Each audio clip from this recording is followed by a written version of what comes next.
The movie's not terrible, but it's not as fun as Ghostbusters Afterlife.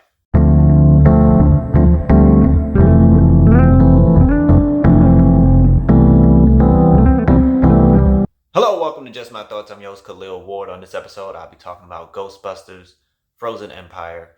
This time around, it's not directed by Jason Reitman. It's directed by his co-writer, Gil Cannon. They wrote Afterlife and they wrote this one together. The Spengler family returns to New York. They're staying at the Ghostbusters firehouse. And they are messing up the city trying to stop ghosts. Eventually, Phoebe gets benched by the mayor because the mayor has it out for the Ghostbusters. She's too young. Uh, she's not getting paid. There's a whole bunch of different things that he brings up, and she can't be a Ghostbuster anymore, and that really messes her up. I would say the biggest flaw of this movie is it's too much of the old cast. Honestly, it's way too much of the old cast. Like in Afterlife, we got Phoebe, we got Trevor, we got Piecast, we got Lucky, and we spent time with those characters. Not to mention Trevor and Phoebe's mom, and then meeting Paul Rudd's character Gary. You know, we got to spend time with them, and then we got the nostalgia kick with the old Ghostbusters. In this one, it's too much of the old people, where the new cast, they don't grow.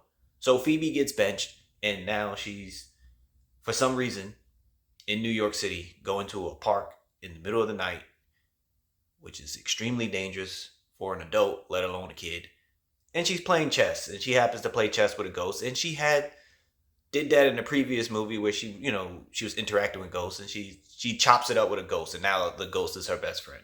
And Trevor is dealing with Slimer in the attic, but he doesn't do anything in the movie. He doesn't show any type of real growth. He just keeps saying, "I'm 18. I'm 18." Lucky, we get a quick glimpse of her, and she's interning for Winston or whatever, and it's just like, Lucky's here. Cool.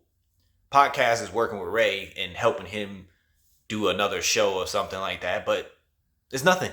It's just like that. They're not doing anything. They're just shells of their former selves. So it's really unfortunate. Ray collects these artifacts like that have ghosts in them or whatever, and he comes across this ancient orb, and he uses this little device, and it's like crazy ghost energy or whatever. And then they take it to their facility. They're like, yeah, we're going to keep it here. We're going to extract it. And stuff starts going wrong. And it turns out there's some evil monster thing in there that wants to unleash ice on the earth.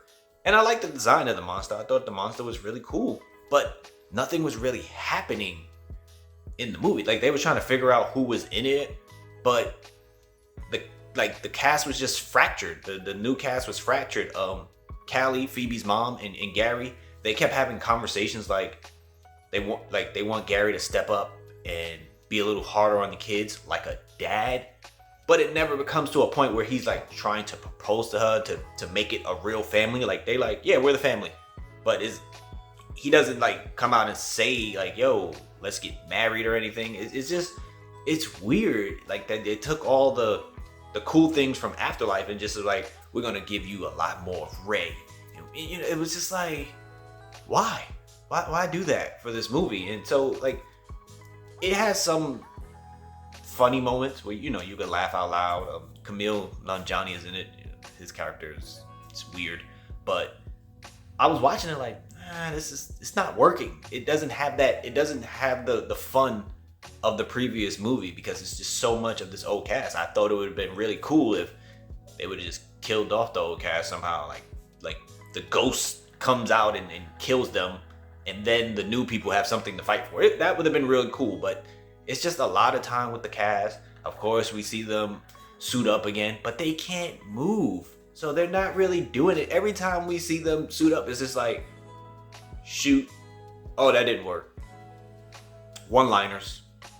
And that's it, because they can't do anything. They can't move around, and there's no sense of adventure or like discovery really in this movie. Like, yeah, they're in New York, but they're not going anywhere. Like, they in the car. It's like they just wanted to show off the car more in this one. So it's just like, okay, we're gonna drive down the street here, and okay, we're gonna drive back up the street. Like, it's just shots of the car, but they're not doing anything. So I don't think it's as terrible as like other reviews are saying, but it's definitely, if you like really like Afterlife, you're probably not gonna like this one too much, because it doesn't have the same flair, the same fun with those characters that we discovered in that movie. So for me, wait till it hits streaming or something like that for Ghostbusters Frozen Empire. It's not that much fun in the theater. But those are just my thoughts on this movie. If you watched it, let me know what you thought about it. Thanks for watching. Thank you.